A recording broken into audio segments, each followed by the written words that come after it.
BJP সরকার কি 5 বছর টিকবে? এই জিজ্ঞাসা এখন সবার মনে এসছে। তার পেছনে অনেকগুলো কারণ আছে, আপনারা মন দিয়ে শুনুন। কারণ নেতাজি সুভাষচন্দ্র বসু আমাদের দেশের নায়ক, প্রথম কারণ। এই সরকার পরিবর্তন হওয়ার পর থেকেই নেতাজি সুভাষচন্দ্র বসুকে পরপর করে আক্রমণ করা হচ্ছে। শুধু তাই নয়, এই বিজেপির সাংসদ ফোরপাস অনন্ত মহারাজ কিনা নেতাজি সুভাষচন্দ্র বসুকে বলছে দেশদ্রোহী। তারপরেও প্রশাসন চুপ, তারপরেও মুখ্যমন্ত্রী চুপ। তাই নিয়ে কিন্তু কোনো আইনি ব্যবস্থা নিচ্ছে না। এবং শুধু তাই কি, বিজেপি সভাপতি শ্রমিক ভট্টাচার্য নেতাজি সুভাষচন্দ্র বসুর দলকে গুন্ডাদের দল বলেছে। ভাবুন দেখি, নেতাজি সুভাষচন্দ্র বসু গুন্ডা, তার দল ফডল ব্লক গুন্ডাদের দল। এরপরেও কিন্তু মুখ্যমন্ত্রী চুপ, প্রশাসন চুপ। বাঙালি কিন্তু মেনে নেবে না নেতাজি সুভাষচন্দ্র বসুর অপমান। আর ঠিক সরকার পরিবর্তন হওয়ার পর থেকে নেতাজি সুভাষচন্দ্র বসুর পিছনে হাত ধুয়ে পড়ে আছে, তাকে অপমান করার জন্য। দ্বিতীয় কারণ টিএমসি সরকারকে পরিবর্তনের জন্য কিন্তু প্রচুর মানুষ বিজেপিকে ভোট দিয়েছে। বিজেপিকে মানুষ ভালোবেসে কিছু মানুষ ভোট দিলেও বহু মানুষ আছে যারা টিএমসি সরকার যাতে ক্ষমতা না আসে তারা কিন্তু বিজেপিকে ভোট দিয়েছে। আর ক্ষমতা আসার পর থেকেই সেই টিএমসি চোর নেতা মন্ত্রীদের কিন্তু বসে বসে বিজেপির দলে ঢোকাচ্ছে, যেটা কিন্তু সাধারণ মানুষ মানছে না, নিচ্ছে না।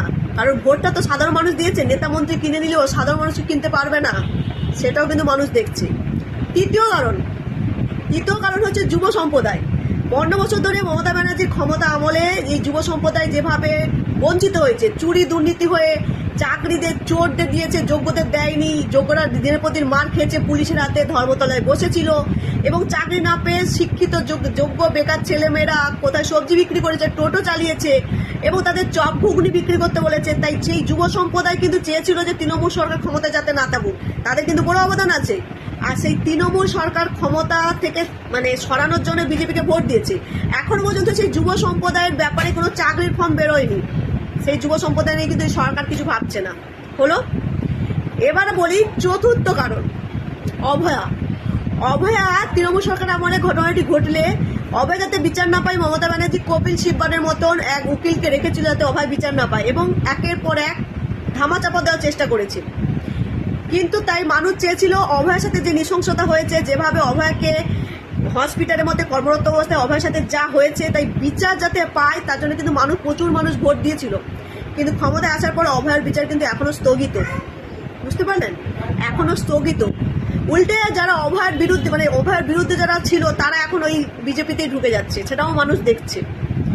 এবার আসি পঞ্চম, তৃণমূল সরকার আমলে সবকিছু বিরোধিতা করলেও কিছু জিনিস ছিল মানুষের জনকল্যাণ প্রকল্প, লক্ষ্মীর ভান্ডার, প্রতিবন্ধী ভাতা, বিধবা ভাতা, বিভিন্ন কৃষি যোজনা, বিভিন্ন রকমের ভাতা ছিল।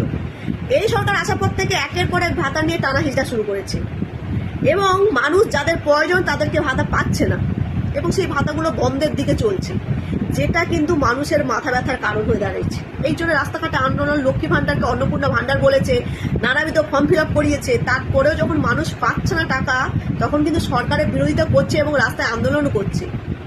বুঝতে পারলেন? এবার আছি পঞ্চম কারণ, এই হকার উচ্ছেদ থেকে শুরু করে, ক্ষেত মজুর থেকে শুরু করে গরিব মানুষের পেটে লাথি মারা, এটা কিন্তু গরিব মানুষ মানবে না। কজন বড়লোক আছে, আদানি আম্বানি কজন আছে, গরিব মানুষ তো বেশি।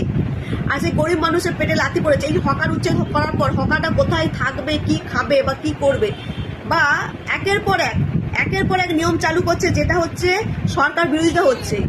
সে গরু বিক্রি বন্ধ হয়ে যাওয়া থেকে শুরু করে আরম্ভ করুক, হঠাৎ করে নিয়ম করেছে। কিন্তু যারা গরু এতদিন ধরে পেলে এসেছিল তারা কোথায় যাবে?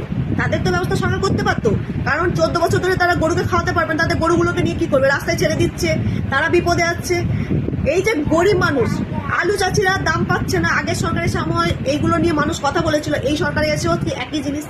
এই যে এতগুলো কারণ পরপর যে তৈরি হচ্ছে, তার জন্য কিন্তু সরকার পরিবর্তন হবে, মানুষ চাইছে। আর সেই ফাঁকা রাস্তা এই মুহূর্তে তৃণমূল বিরোধিতা না করতে পারলেও সিপিআইএম মাঠে বিরোধিতা করছে। তাই বিরোধী দলের সাথে সিপিআইএমে উঠে আসছে। আর সরকার পরিবর্তন অবশ্যই হবে যদি এইগুলো না শোধরাতে পারে। তবে মানুষ তো দেখতে পাচ্ছে শোধরানোর কোনো গল্প নেই, উল্টে মানুষের আরো কি বলবো, রাগ বেড়ে যাচ্ছে।